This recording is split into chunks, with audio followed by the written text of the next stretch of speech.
Before we start today's show, we want to take time to honor the woman whose voice you hear every time you listen to the Authentically Detroit podcast. That woman is none other than the Janae Dubois. We came to know Janae as Willona Woods on the hit series Good Times and as the wisecracking grandmother on the Wayans Brothers.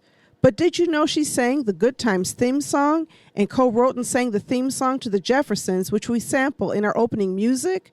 Janae wrote that song as a promise to her mother that when she obtained a certain level of stardom, that her dream was to essentially have her mom live in a deluxe apartment in the sky, and she most certainly did.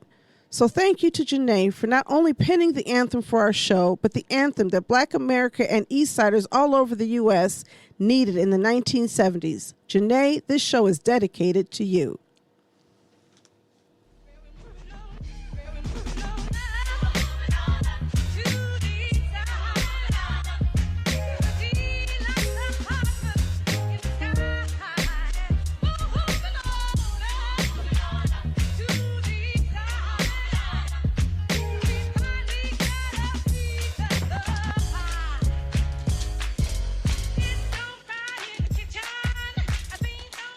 Hello, Detroit and the world. Welcome to another episode of Authentically Detroit, broadcasting live from the Audio Wave Network studios here on Detroit's Lower East Side, powered by the East Side Community Network and sponsored by none other than the Ford Foundation. I'm Orlando Bailey. And I'm Donna Givens. Janae was singing that song. Oh, man. Thank you for listening in and supporting our efforts to build a platform for authentic voices for real people on the East Side of Detroit. We want you to like and subscribe to our podcast on whatever platform you listen to us on. We drop a new EP every week, and we have a very special guest who will be joining us today. We will be welcoming Maggie DeSantis here from the building, the engine of community development in Detroit. And of course, from Eastside Community Network, our founder and former president and CEO. Maggie DeSantis. So a little later on, we're going to be talking to Maggie about a forum coming up this Wednesday night at Adams Butzel that Donna and I will be moderating. So it's going to be a great show, and it's going to be a great event on Wednesday. Weekend stories. Janae Dubois. I know. Wow, right? Her voice is so distinct. It is. And I never realized until after she passed away that she actually penned and sang that song. Moving on up, man. Moving on up, yeah. Who knew that would just become not just a symbol for the Jeffersons, but a symbol of Black upward mobility for that time. It's amazing. It is. And what's dope about it is they were moving up, but they were moving to the East Side. And for us East Siders. Right. Right. Exactly. Sometimes the East Side has a bad reputation. That's but right. You know what? The East Side is the best side the best right side now. Right now. Yes, you it better is. know it. How was your weekend, Donald? Well, it was an interesting weekend. I was recovering from the cold I had last week. She was in here with a mask on and everything last week, Yeah. y'all. I'm like, why is she here? So on Friday, I decided to cap off the week by getting a pill form of Mucinex. And I don't know if you've seen Mucinex pills, but they're really big, like horse pills. And I was rushing in between meetings, and I picked up a pack and went to work. And I just hurried up and swallowed 2 of them and then went into a meeting.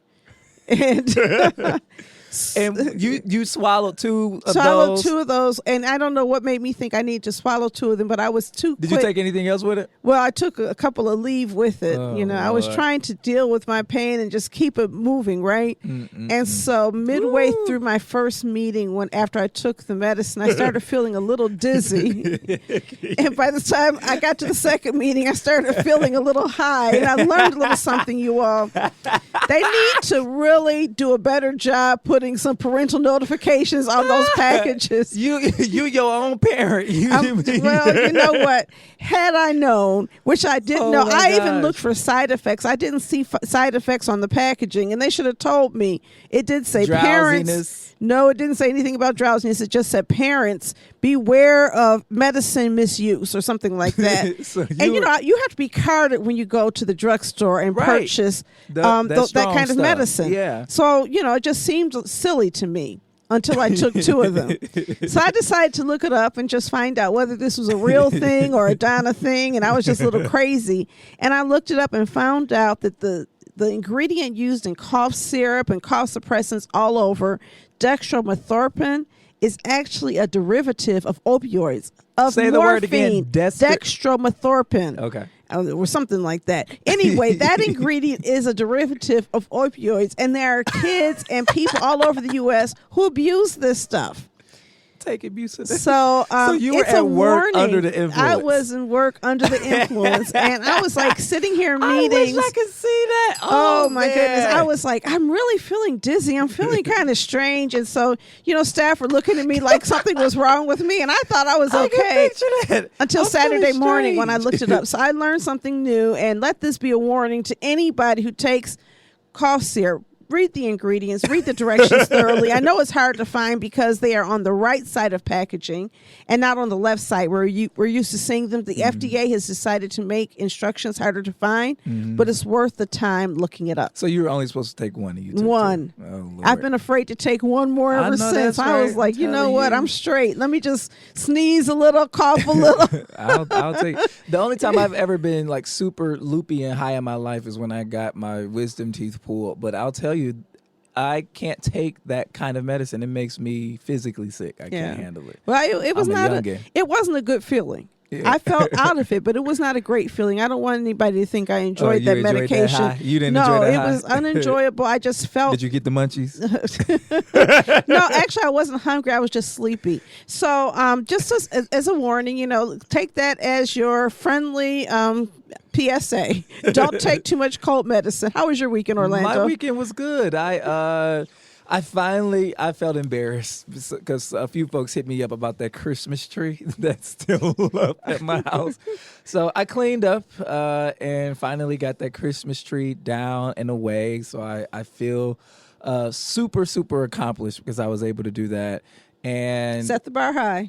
Yes. I was at home for more than 2 hours on the weekend, which is great. And went to see the slate of comedians that were here for the Lit AF tour that was hosted by Martin Lawrence. Martin Lawrence didn't really have too much to say. Martin Lawrence getting old. I guess he was just there to collect the check.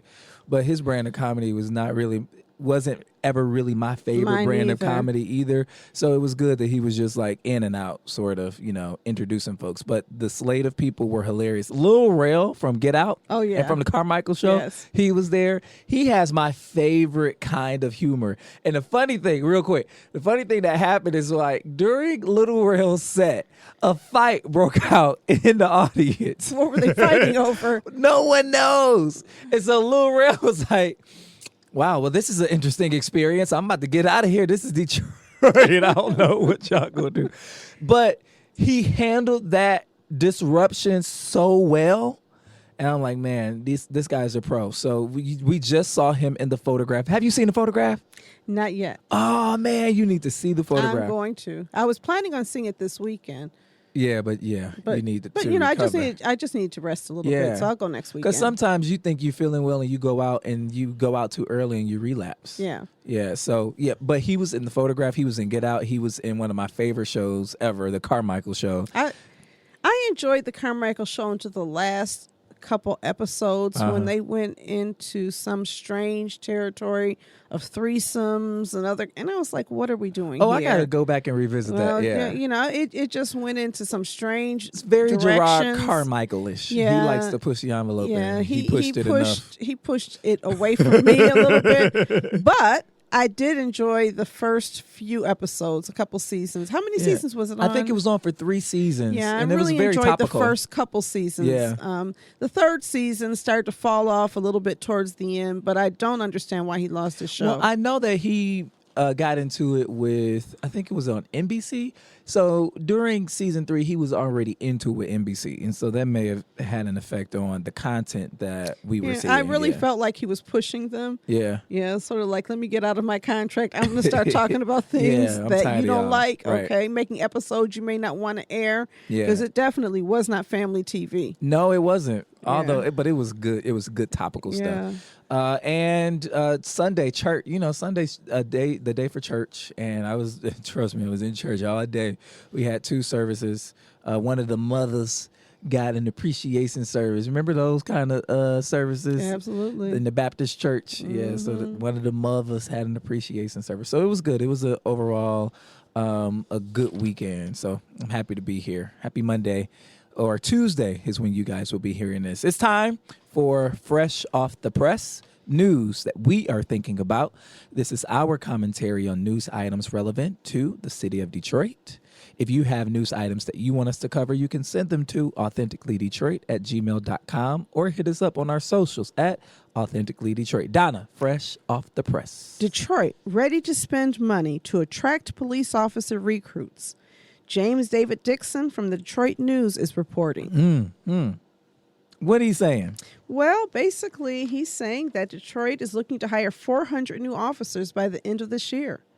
$500,000 in advertisement buy is being prepared in an effort to get the word out on job openings. And Duggan says something that no mayor should say when you are dealing with all the problems he is, that money is no longer the problem. There is money to hire 200 new officers right now. Wow. The good news is the starting pay is increased from $29,000 in 2013 to a scheduled $42,000 in July. So is that what he meant, that money isn't the issue and that we can start our officers off with a better salary? Or? I'm sure that's what he meant. I would just never say money is not the problem if I were in his shoes. Yeah, this story has me wondering. Of course, my brother is a police officer with the Detroit Police Department, and I feel close to the department. But suffice it to say, I wonder if the news of more police officers hitting the streets is necessarily news that's welcomed by all Detroiters, right? I say that in the context of some folks who don't feel protected or that they're being served, but folks who maybe feel like that they are being surveilled and policed instead of protecting and serving. And so I wonder if this is, good news to everybody. Well, it's never going to hit everybody the same way. I suppose that woman who called 911 and waited and never got a police response might be a little happy. Yeah. If she is guaranteed a response. So we need to see what the plans are to improve response times. Yeah. I think we could probably do a better job monitoring traffic in the especially down those residential streets. Down residential streets, I feel like I can drive as fast as I need to drive to get where I need to go, and I understand I'm not breaking the law, you shouldn't do that. But I shouldn't do that. My apologies, but I'm just saying that, it is kind of the Wild West on the street. So I think we need to do a little bit better job managing traffic because people get harmed, children get hit, and it can be kind of dangerous. Yeah, there's this campaign at EEV that says drive like your kids are here, live here. Absolutely. And so, we have to self-correct now, but I think that if we knew that we might actually be held accountable, we might be a little bit more thoughtful about that. Yeah. But that said, I think that there is this widening gulf between the Detroit community and police right now, and we got to deal with that. Yeah. And you're not going to deal with it through some of the campaign efforts to advertise to officers, because I think in the best of all worlds, what we're going to do is attract Detroiters to become police officers and to fill these empty jobs. There's 400 jobs, and you have enough people who need jobs. But we need to do a better job building the culture of policing and the culture of police community relations if we're going to attract people to policing from the city. There's certainly qualified people. There are qualified people who aren't getting high, not smoking weed. And there's reasons why they aren't going in this direction, because they don't necessarily believe that the police are there to protect and serve them. There was a time when little boys grew up in cities like Detroit and looked up at a police officer and said, I want to grow up to be just like you. Maggie, you remember the Blue Pigs, don't you? Oh, my goodness, yes. The Blue Pigs were a thing, though. They were like the best band in Detroit. Yeah, and if you knew they were coming, everyone was excited. Yeah. We had things like Blue Pigs. We knew our police officers. We had a mini station on the east side, and was it Wilma, Officer Wilma? Oh, my goodness. Yes, the only reason I know Officer Wilma is because I know her son. And so we've stayed in contact all of these years. But, she was part of the community fabric. And I think that we need to sort of celebrate that. And the other thing is that when you have a police chief like ours who is out there sort of talking like he likes stop and frisk and sounding like some of these, right-wing people around policing and guns, it kind of makes it difficult for regular citizens to feel as though he's there on their behalf. So he needs to do a better job caring about people. All the advertising in the world is not going to bridge that gap. Yeah. But Donna, I will say that on the flip side, the Detroit Police Department is mandated by charter to participate in community relations councils per precinct. And I sit on the 5th Precinct Community Relations Council. And I will say this to our listeners, there's nobody my age there or younger, really. It is a relations council full of baby boomers and Gen Xers. And so I do think the gap is widening because we're not doing a great job of getting the word out to my age demographic and those of us who are younger. I also attend the 7th Precinct meetings, and I have really great relationships, not because of my brother, but because of I built these relationships with our officers in the 5th and 7th precincts. I know them. If they pull me over, they can call my name, and I think that's great. I think everybody should try to at least plug in. They are obligated to give instances of crime reports at these meetings and answer any citizen concerns. And so I agree with that. I think the other thing is that over the years, people have talked about, but we have not yet implemented a youth council for police officers to meet with young people. We've talked about having a youth council in every single council district that would regularly meet with police and share concerns and communicate back and forth so that there was some understanding. And the second thing is that every summer, the city hires about 800, 900 police cadets. Yeah. And what the police cadets do is not junior policing.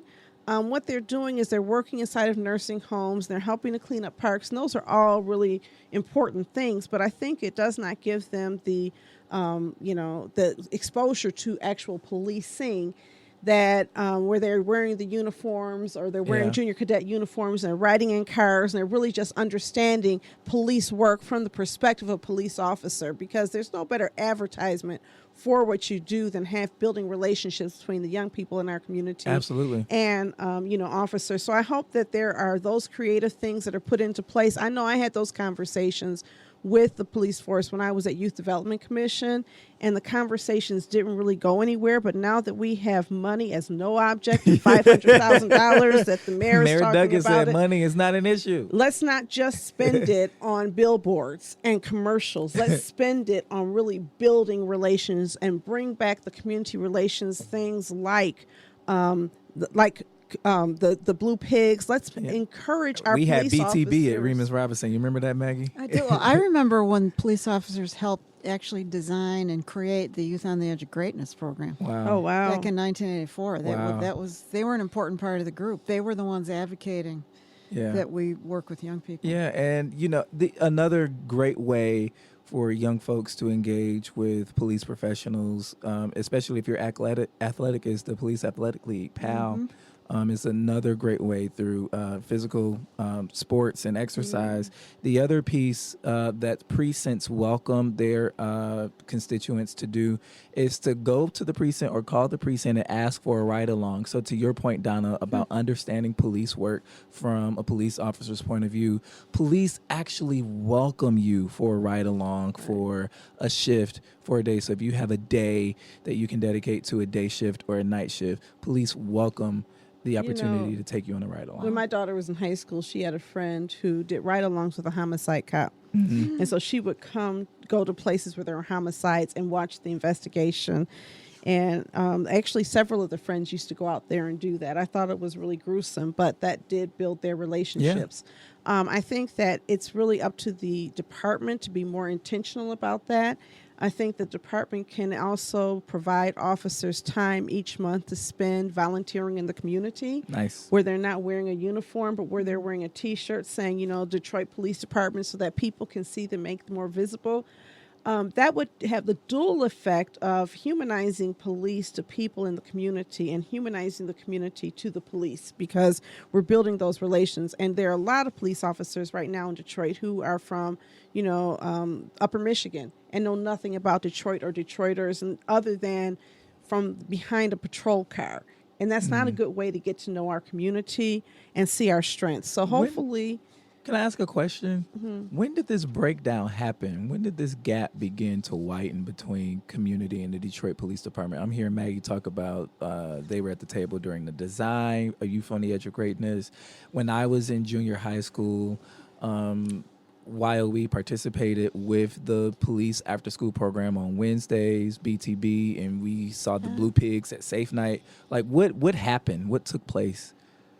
I think it had something. Well, it's always a function of bad leadership, but I think a lot of it had to do with when Detroit's tax base and budget started eroding. There were huge cuts in the police department, and I think that really affected police morale. It affected police deployment. So you just didn't have the neighborhood officers. You didn't have the mini stations. I remember when we built MacAlter Square. We begged the police department for a mini station, and what they agreed to was to set up a storefront that had a sign, and there was nothing going on inside that storefront. And it's still there. That was the best, and it's still there. And that was the best they could offer. Wow. We'll put the sign up and hope that that's a deterrent, because they just couldn't deploy. At least that's what the message was. So I think part of it had to do when Detroit's population really started declining dramatically, and the tax base went down. There were decisions made about what to prioritize. There were just all different mayoral leadership. I agree. Coleman Young placed a premium on reforming the police and police community relations. I think that Dennis Archer carried that torch some. I remember under Mayor Kilpatrick him closing so many police stations in the community. It made no sense. And so now you don't even have a place to go to report a crime or connect with police officers. It's Everything far away. was you had to call in. You remember you had to call in a crime report and just hope that you would get a police response. And in so many neighborhoods you didn't. And so as much as I think we need to look at that. I also think that when residency was ended by the state, by law, that changed the relationship, because you had fewer police officers living in Detroit. Under what governor was that? That was Governor Engler. It was Mayor Archer and Governor Engler who made that deal. Well, Mayor Archer made a deal, are you saying? Yeah. What was the deal? It was in exchange for not eliminating revenue sharing. Mayor Archer agreed that the police residency rule would be rescinded. I thought it was voted on by the state legislature. So I want to verify that it was voted on by the state legislature. Yeah, but it was. I'm saying the package. The package was negotiated as part of that exchange. Yeah, I mean, I don't like blaming Mayor Archer for that, though, because I remember there were a number of things that happened at that time. So we can go back and revisit that. But I think that the ending of residency ended up harming everybody in this, in all of the city of Detroit. They lived among us. Our tax base dropped. And I'm not saying, I'm not blaming Mayor Archer. I'm saying he was in a position where in order to not lose state revenue sharing dollars. He controlled the legislature? No, but that was the what Engler insisted on in exchange for allowing Detroit to continue to receive revenue sharing was to give up the residency. So I think Mayor Archer felt like there may not have been a choice. I'm not saying I agree. Well, I don't think he had a vote. No, I'm saying when the package itself was negotiated. To go to the legislature. To go to the legislature. I think that is the package that was negotiated. Left out. Gotcha. Yeah. Okay. Yeah. It was tough. But, one of the cool things is about this is they want to remove barriers of entry. So one of the things that they highlighted was that you have to pass a certain physical litmus test to enroll in the academy, and a lot of folks don't pass. And so they are instituting a cadet training for grown-ups that's paid. Right. They'll be paid to go through training. The training is going to last for a 9-week time frame. Yeah. During which time people get in shape, or actually a 90-day time frame, I'm sorry.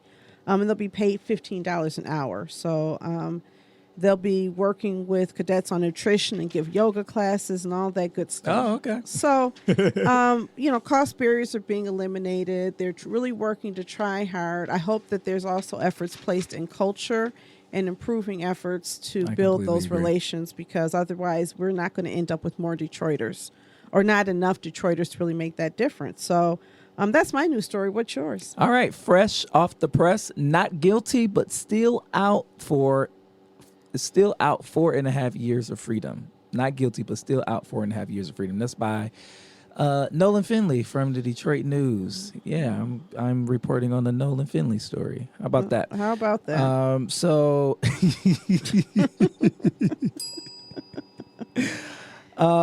this is a very troubling story. It's a case out of Flint. A 33-year-old man out of Flint, a black man out of Flint, was found not guilty on 14 felony charges, including murder, last month. But he sat in the Genesee County Jail for 4 years awaiting trial. 4 years. This man had 4.5 years. This man has four children. Before the verdict, he was the longest serving inmate in the Genesee County Jail, and he became the poster child of jail reform. Presumed innocent, served 4.5 years in jail awaiting the county's slow judicial system. Now catch this. This is the part that just gets me. Because he was not wrongfully convicted, the state has no obligation to compensate him for the time he served. Right, which is really awful. It's absolutely awful. I know that during that time, he was not able to see his children, his 4 children. He was only able to view them over video because of the fact that there's no visitation apparently in jail. And so I think the reform they're looking at is speedy trials, that people have the right to be tried within 6 months, and that you got to no longer than 6 months. No longer than 18 months, but really get in during that 6-month period. During that 6-month period. But there's no urgency to do that. And you know that had he been a person of more wealth, he possibly would have at least been allowed to get out on bond. But I don't know if that always happens. Sometimes they don't set bonds, yeah. But sometimes they don't. But I know that more African-American people are detained during these events than other people. And I also know that poor people are also kept behind jail. So you have a need to reform our criminal justice system. Can I also say that can we improve our jails? Because jails are not suitable for lengthy stays. Right. That's the first thing. He wasn't in prison, guys. He was in the county jail for 4.5 years. Jails are not suitable for human life. You have jails that are nasty, overcrowded, the food is unhygienic, and people are in there presumed innocent. And if you presume me innocent, why are you punishing me in such a way? I can understand the need to detain people to protect the general public, but the amount of punishment involved in our nasty, disgusting jail system is upsetting, and also the fact that you are not making provisions for people to maintain contact with their families. So the Free Press on February 11th did a special report about a prison in the UP a prisoner in the UP wrote a complaint about the conditions and was punished for writing that complaint and moved to solitary. And the Free Press actually published an article detailing the conditions of the jails, the condition of the holding cells, the showers, mold, and all of that. So are folks that are incarcerated not human? No, I mean, I think that we treat them as if they're not. And then we bring them back into society and expect them to just transition effectively, assimilate back into society. I think that when you brutalize people and you treat them as subhuman and they come in back home and they act subhuman, you shouldn't be surprised. Right. But the other thing that I want to push for just very publicly is that I think it's a mistake to have the justice system or the prison system investigate the prison system. So that story that was released in the Free Press by Paul Egan, the Michigan Department of Corrections, went into that prison in the UP and said, oh, this is fine. There's nothing wrong. So there was no outside entity to come in and assess whether or not the prison is actually inhabitable. So the warden and everybody just sort of dismissed that there was anything wrong in the prisons. And I have a loved one. I have a brother that's in this exact prison that they investigated, who has been telling me for months about these conditions and he sent this story to me a couple of weeks ago, and I just had to mention it. So if prisons that are designed for lengthier stays aren't sanitary, a jail system that is supposed to only hold folks for a few days, and this man spent 4.5 years there. Right. It's insane. It is. My sister is a magistrate judge, and she hears cases where people are appealing for health care and requesting health care. And the stories are really horrible, what happens in terms of access to health. My cousin is with the Michigan Department of Corrections. She is the chief medical officer, and so she oversees also mental health inside of prisons. And the stories they tell me are really harrowing. I think that when you look at the fact that we don't have mental health facilities, overnight facilities for most people with mental health conditions, you find them in the streets or you find them in prisons.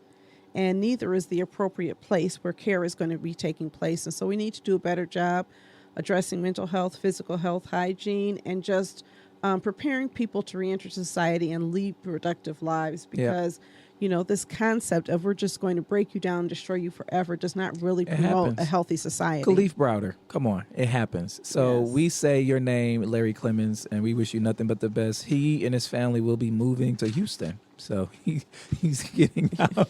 He's getting out of Michigan. To Texas? He's moving to Houston, Texas. I guess he has a job lead there that he's going to tackle. So 33 years old with a fiance and children. So good luck to Larry Clemens. That wraps up our Fresh Off the Press segment. If you have news stories that you want us to cover, you can send them to authenticallydetroit@gmail.com or hit us up on our socials at authenticallydetroit. So, in our discussion this week, we have Maggie DeSantis here to talk about all things community development in Detroit. And we want you to come out to the forum on Wednesday entitled Assessments, Foreclosures, Auctions, Evictions, How Our Systems Have Failed Detroit's Neighborhoods and What We Could Do About It.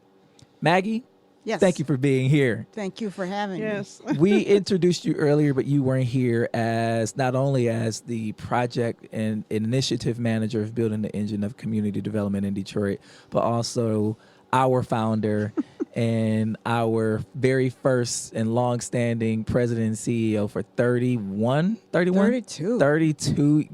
You deserve that too. That Yeah. extra Give me my 32 years. But it was still probably 15 years too long, except Donna hadn't started there yet. So we needed So Orlando and I both worked for you. Yes. And so it's kind of exciting. And you got this cool new thing going on with your hair. What's up? I know you got purple hair. Right, I I know. do. That's really well, cool. let's be clear. this Rosie? It's no, it's Oh. me. So this is a milestone year for me. I'm not going to say which milestone. And since I retired late at Clairol a couple of years ago, and now my hair is, I don't know, what do you call this? White, beautiful. White. It's white hair. It's hot now. It's pretty. Everybody wants their hair to be That's white. what I pretty. hear. And so I just decided in this milestone year I needed to make a statement, and purple is my favorite color. So purple streak. It's very cool. Thank you. I like it. Go ahead, Maggie. So, Maggie, we want to talk about Wednesday, but we really want to just talk about the overall landscape of community development. And my first question to you is, what was the impetus behind you starting building the engine of community development in Detroit? Orlando, what a question. Well, I guess having worked so long on the east side in a neighborhood, and having found a community development organization, which at the time was the Warren County Development Coalition, it doesn't take you long to figure out that there's no way that we can make a change in our neighborhoods unless organizations like Warren Connor, now ECN, can work together with other organizations in all the other neighborhoods and have the kind of supports they need from city government, from foundations, et cetera. So when it was time for me to leave, and like I said, it was probably 15 years too late, but finally I knew I had to pass the baton. 15 And years.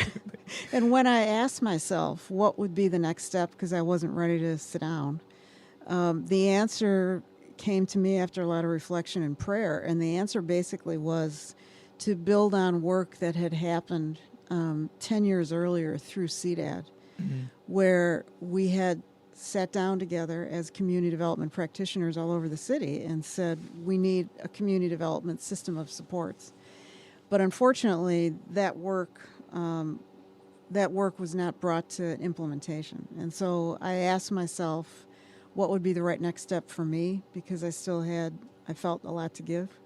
And the answer was to try to take up that work. So with the help of folks like you and several foundations and many, many other community development organizations across the city and some what we call intermediaries, we were able to put together some initial funding in 2016. So it's a combination of my own understanding of what some of the real issues and challenges are in neighborhoods, and the fact that after 32 years I had some energy, some relationships, some understanding, and wanted to put it to good use. So y'all are going to have a hard time getting me to sit down. Well, I think we stopped trying a long time ago. I mean, I don't think we're trying, but because I think that, when I came back into community development in 2016, it seems like we were at a historic low. There's no CDBG money left. The city has created these Office of Neighborhoods and Department of Neighborhoods, and we have council districts, and everybody felt like they had a handle on fixing what was wrong with the community. You don't need nonprofits doing this work. Yeah. We had a planning director at that time who really did not believe that community development corporations could really help add to the planning process. And, there was a time, you remember this time, Maggie, back in the day when we could go to city council, somebody would go to city council and want to do a project in a neighborhood, and city council would say, what neighborhood organization are you working with? Yes. And if they didn't say that they had one, they'd send them packing. Yeah. I do remember that day. And so, we were a necessary evil for developers to come into neighborhoods. They had to work with us if they wanted to get the land. Yep. And so we had these partnerships. And then all of a sudden, the land was all in the land bank. And the Detroit Land Bank Authority did not have that ethic. And so projects are being done inside of neighborhoods. And there were these CDFIs that had the mindset that we're going to do it better than CDCs because we are better equipped. And the Fitzgerald project was kicking off, and it was going to fix a whole neighborhood in the space of 3 to 5 years, right? Oh, I think less than that Yes, was the original time frame. I mean, it was just like, wow, we have qualified people now, and we're going to make this happen. And so you came into this work right at this nadir where nobody really gave us any respect. Yep. Tell us about what's changed in these 4 years. That's a great question. And it's part of why I'm late tonight is because I just came from a meeting where we were taking a look at that. So I think, projects like Fitz Forward, the Fitzgerald project, over time, you don't have to make the case that it's not happening the way it should because it's obvious it's not happening the way it should. So I think partly it's that people, the mayor, the foundations are seeing that community development can't be about real estate development. Community development is about building. Real estate development only. Exactly. But even a community development form of real estate is going to be different from what a typical developer brings in. Exactly. Look at MacAllister Square. Absolutely. Is a great example. So I think part of it is that as the evidence over time showed that throwing some dollars at a developer and asking them to rehab some homes is not bringing back our neighborhoods. That is throwing some dollars together and asking a developer to rehab some homes. That's what it is. It's not that it's bad, but it's not community development. And so I think our premise is that neighborhoods aren't coming back unless community development organizations are on the ground everywhere. And so I think part of what's changed is people look around and see that some of the answers that have been put forward are just simply incomplete. I like to think that the work of building the engine has really contributed toward a mind shift that's beginning to happen. You know this. We brought together foundations and city government and intermediaries and community development organizations and grassroots organizations, and we started out by saying, what is wrong here? Why is this not working? What's going on? And it became pretty clear pretty early that community development organizations were not respected. They were not understood. The work was not being lifted up by a succession of mayors. So I think partly it's been us bringing all those folks together. Partly it's been that it's becoming clear that the solutions put forward by the city are incomplete.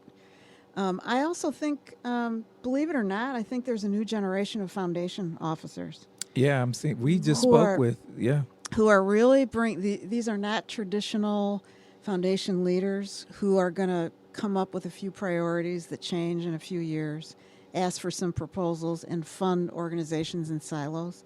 These new officers are saying, no, we have to collaborate. We have to bring on people who used to do the work in neighborhoods. We have to think differently. So one of the things we were talking about today is that part of why CDOs, as we call them, are getting more respect is because a few foundations went to the mayor and said, if you're doing all this work on real estate projects in neighborhoods, are you bringing community development organizations to the table?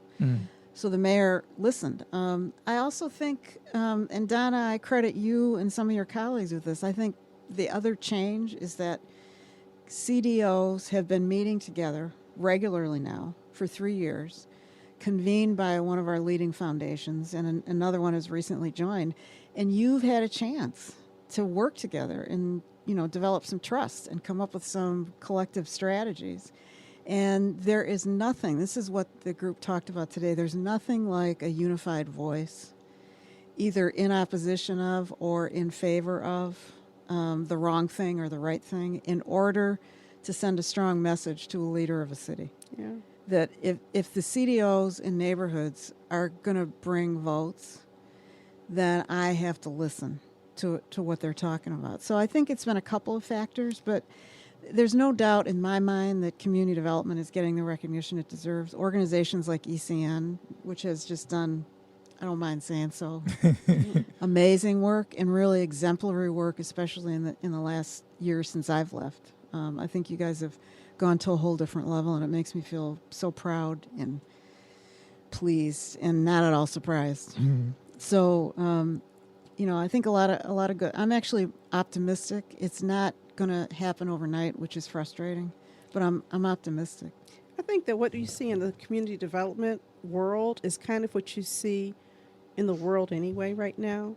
You're seeing people impatient for answers and wanting change, right? Yep. And so the old ways of doing business, top down, are being really challenged by people who have been working and living at the grassroots and saying this is not working anymore. And all of a sudden, our voices seem to be coming together. So I feel as though it's almost like the synergistic effect, the synergistic impact of building the engine and operating support for CDOs and the Detroit Residents First Fund coming on board.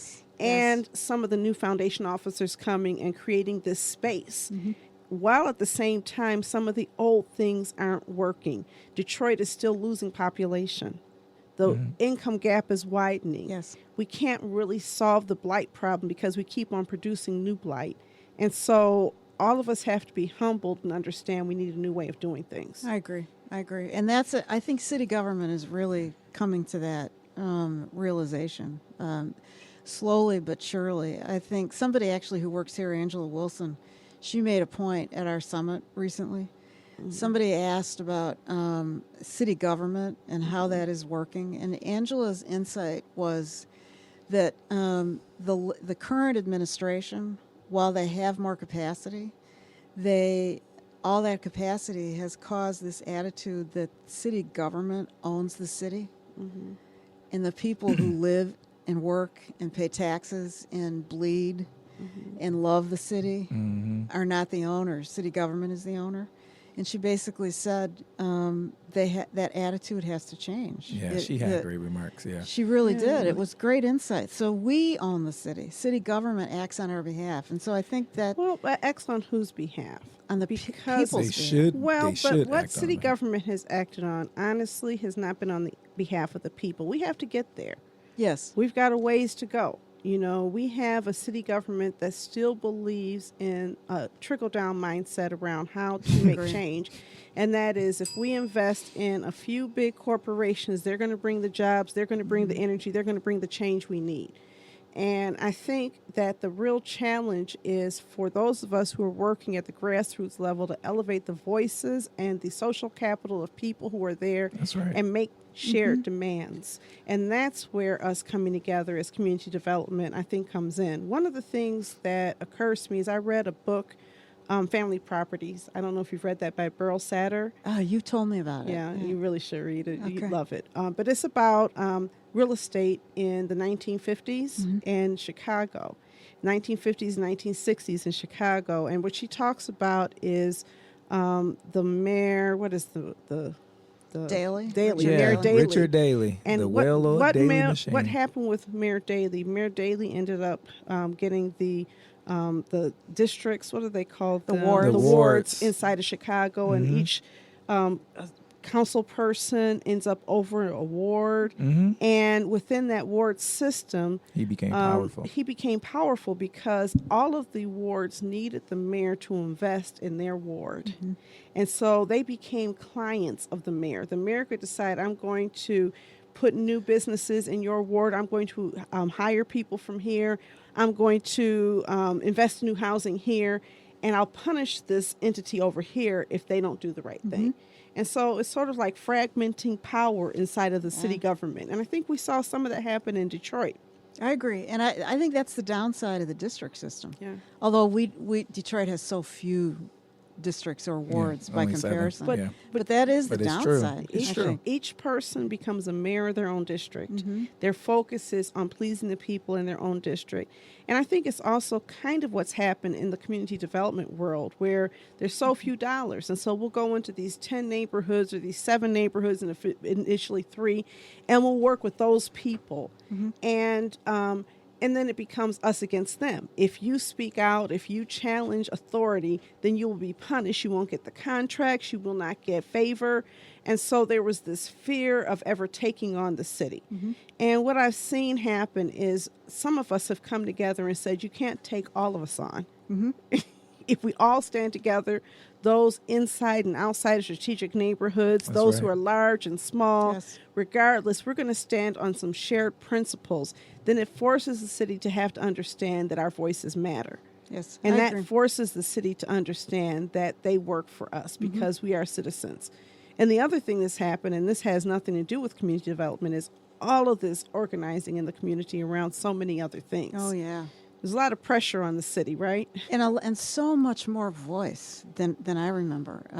That's a good thing. It is. It's. I think the challenge then becomes all the different organizing pods, if you will.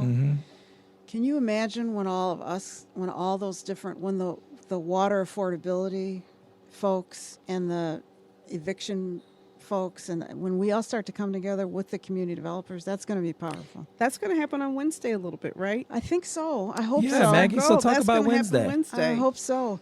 Well, so you heard the name of it's this long name for this forum. Assessments, foreclosures, auctions, evictions, how our systems have failed Detroit's neighborhoods and what we could do about it. This is how Maggie names things. I don't like, sometimes when you try to use too few words, it doesn't say anything. And sometimes, like building the engine of community development in yeah, Detroit. you like That long says names. something, You doesn't like it? long. See, I'm a journalist, so we short declarative. I know, y'all like to edit. So anyway, at the forum, and Donna, this is actually partly your idea. So we basically Wow. started talking about, I didn't know that. yes, the Detroit News report that Christine McDonald did, right? And the report that recently was issued by the U of M Yeah, Poverty Solutions. Poverty Solutions on the eviction machine and how they are connected. And the devastating impact they're having on neighborhoods. And so we said, let's get them in a room. And then let's humanize it by bringing in some people who've experienced it. And then let's bring in some of the organizations that are fighting against this stuff.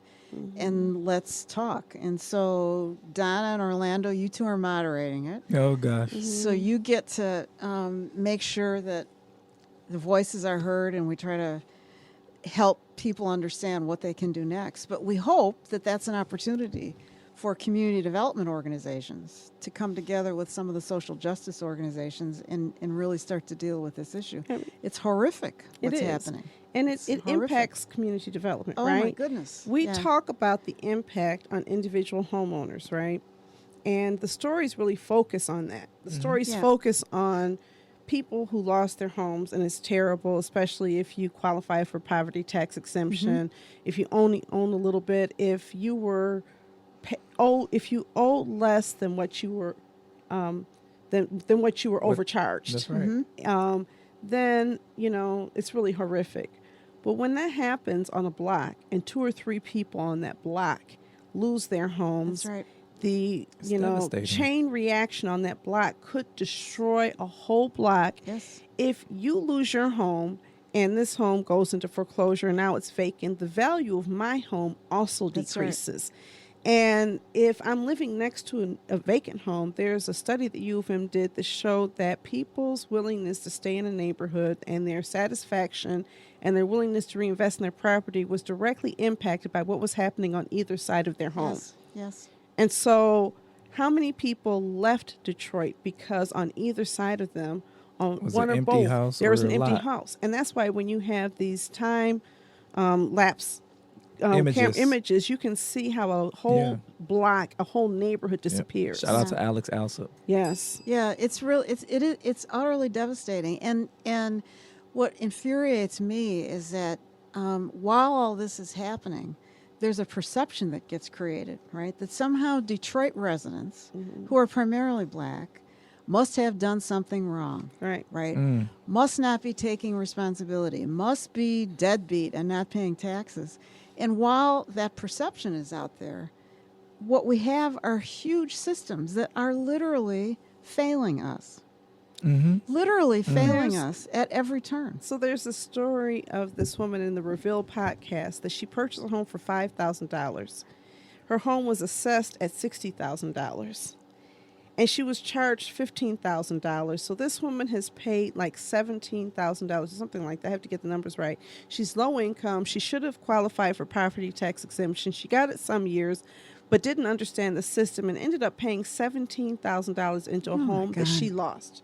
So she was sitting there in the home, and fortunately there was after the ACLU lawsuit, she was able to stay in her home. And I think about 500 people were able to keep their homes.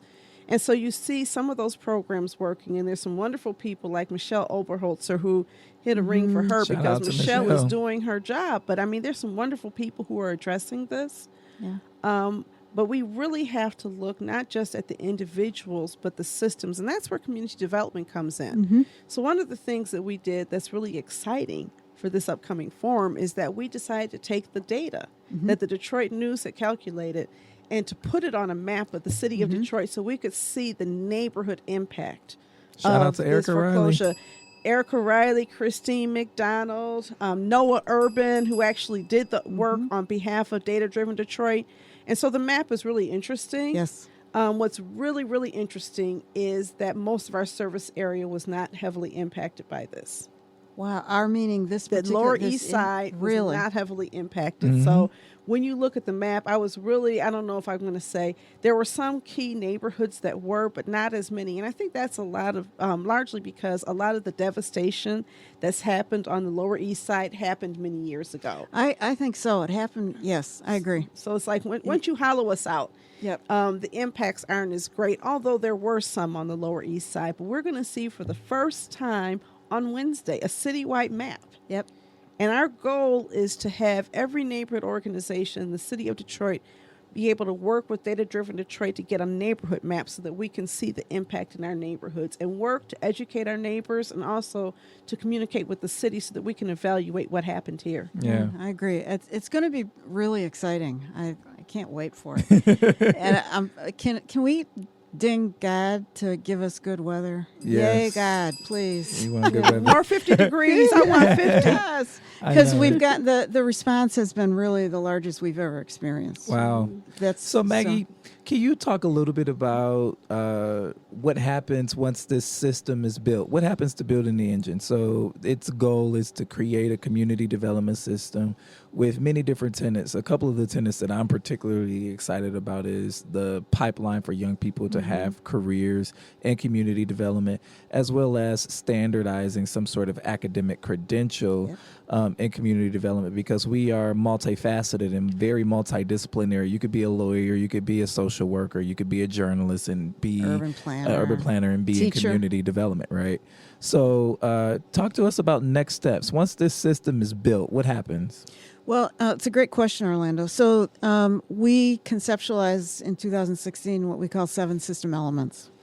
And they range from leadership pipeline to city engagement to money for the system, data and evaluation. So what kind of data do we need to know how we're doing and where we want to go? So for the past 3 years, we've been working from the ground up to build out each of the system elements. And the idea is that as we build out each element through projects that actually reflect how the different ideas can connect together among the elements, once that happens, we are asking different stakeholder organizations to step forward, grab the concept, implement it. Then we're working now, Donna and several others are part of what's called our steering committee. They're working now to create an oversight and coordination structure so that once the elements are all built out, they'll continue to work together sustainably. So as that happens, building the engine will actually disappear as an initiative. And what should appear are a series of organizations who will be carrying out the different elements of the system in a coordinated way, Nice. including advocating. So at the end of this time frame, the engine will be built. The engine will be built, knock on wood. Yeah. We're not totally sure of the time frame, but like, for example, the leadership pipeline work, Orlando, right now there are 2 universities who, as a result of our process, are launching in May community development certificate tracks. Nice. 1 undergrad, 1 graduate. And we're working with a couple of other universities. There's a group of community development organizations that are working on a youth and community development strategy so that we can mimic what happened with you, Orlando. You got exposed to it starting at age 11. Yeah. You knew you loved it. You went and got your degree in journalism. You came back, and now you're a professional community developer. Yeah, stay Jackie? tuned. Yeah. So, I think that, one of the issues is building the engine.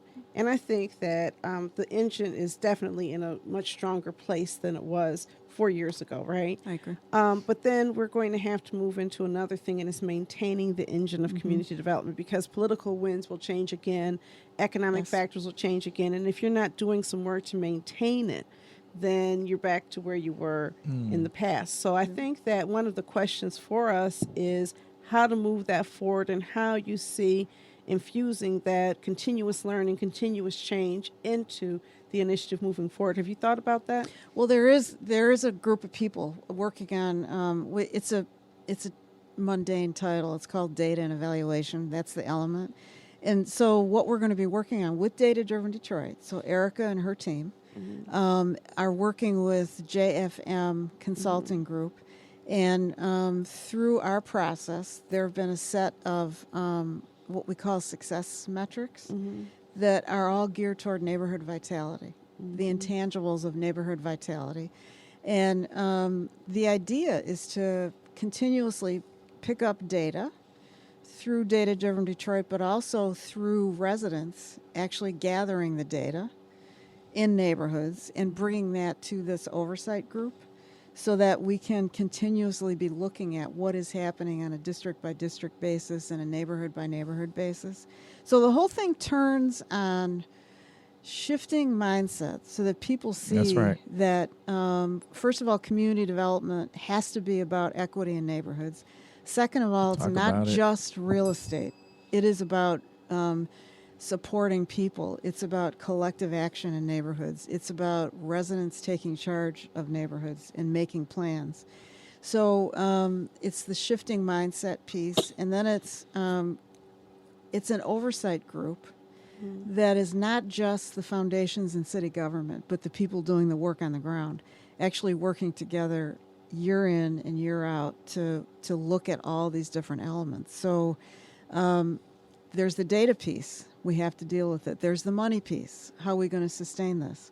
There's the pipeline piece. Where are the bench of community development leaders among our young people now who eventually are going to take your job, Donna and Orlando? Even you're going to get old at some point. It's hard to imagine, but who's going to take your job? So it's many different pieces, and that the fun part of it has been, juggling all those pieces and putting the pieces together, but then also seeing how they connect.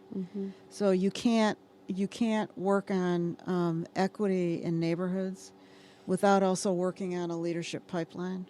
You can't put things in place to help community development organizations become more effective at what they do without also talking about what standards and what metrics need to be applied. So I think there's two other things that we may want to look at. One of them is organizational health of community development organizations over time, because the organizational health, you can have the pipeline and the money, but how are the organizations doing?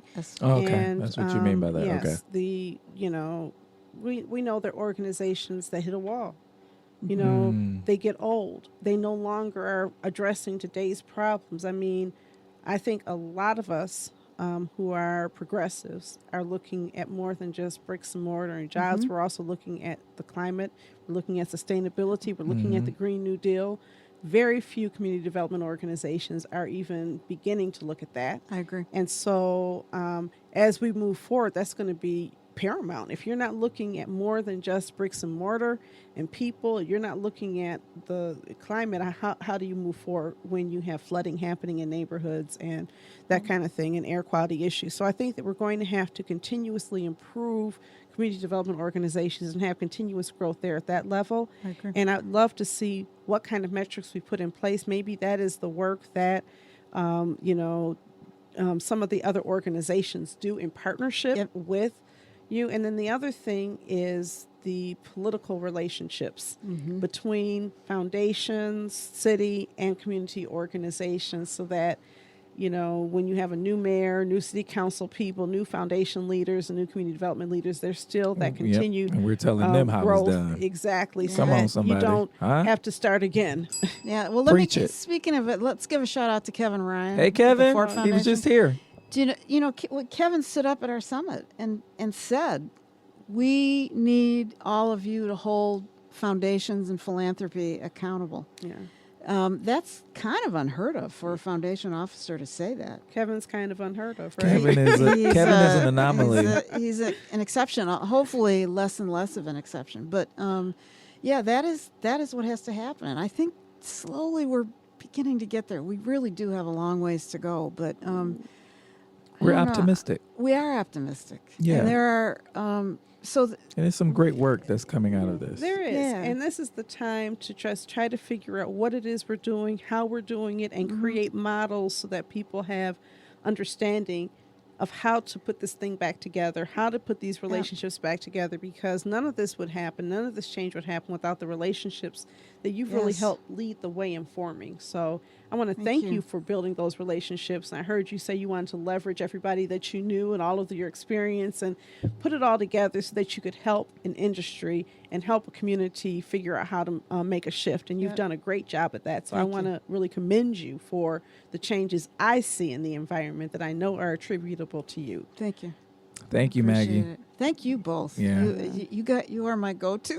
When somebody says to me, we got to call up a CDO to find out how they do blah, blah, blah. I'm like, hey, Donna. Hey, Orlando. Can you help? So I appreciate you both. We're honored, and thank you so much you, for the indelible impact that you have made on the industry of community development on the East Side, and what you are continuing, the impact that you're continuing to make. Even with my purple streak. Even with your purple streak, you're legendary. The impact, I will say the impact that you you have had on me both personally and professionally. Yeah. Thank you. I would not be appreciate the it. professional I am without me when I was just a year older than Orlando, Uh-huh. working at Warren County Yeah. Development Coalition. I know Yeah. it's hard to believe, but I was about your age when I got my start at Warren County. Wow. And Or what and are- Maggie was my supervisor. Yeah. Or what Everybody about Tanya has a Mag- Allen? Tanya Yeah. was 25. Everybody got a Sherlonda. Maggie was story. 22. Sherlonda was 14. Yeah. Sherlonda Buckman. Well, she yeah. was 22 when she was promoted to program That's right. director. That's right. And so, yeah, I mean, a lot of us got our start here.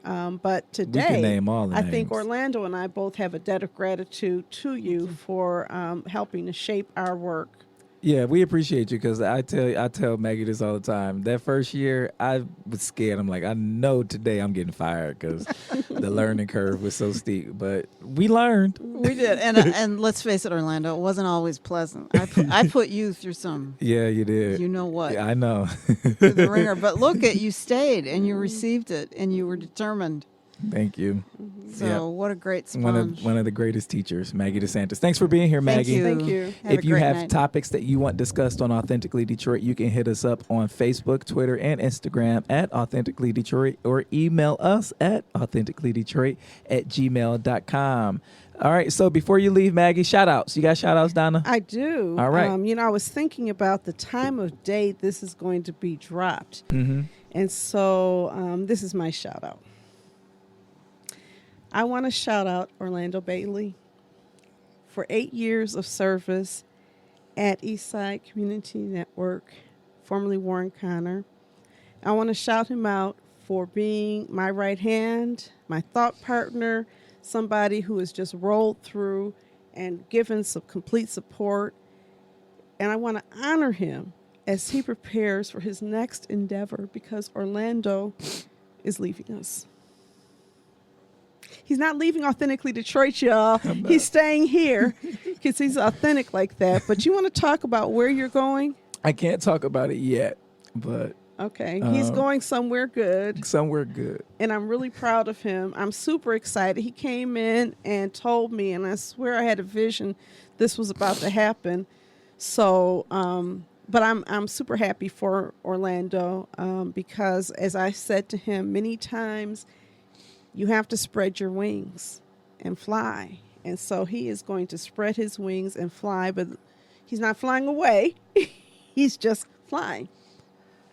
Oh, I'm such a crybaby. And so it's so fitting for you to be our guest today as we Maggie talk about hired me. this.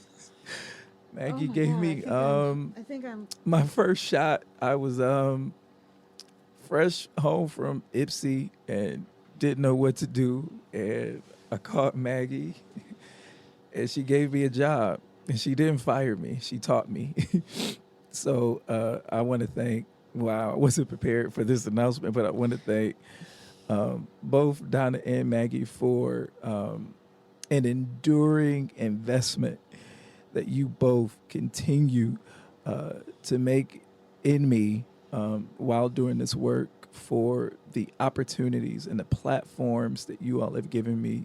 You all add fidelity to the influence that I have in the city. It's because of you all, but the both of you, Donna and Maggie, that I have any kind of influence or platform in the city of Detroit.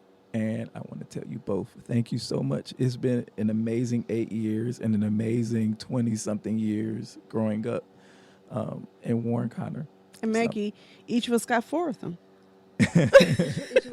We got 4 of his 8 years.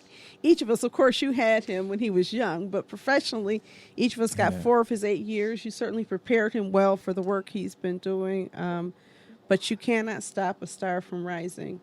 And so you can only celebrate the rise of a star and know that it came from your shop and be proud to see it there. So Thank you. And so I was really overjoyed. He said, if you will let me, I would love to continue with Authentically Detroit. And absolutely. Thank you. Thank you. We built this platform together. You okay? You need to say anything?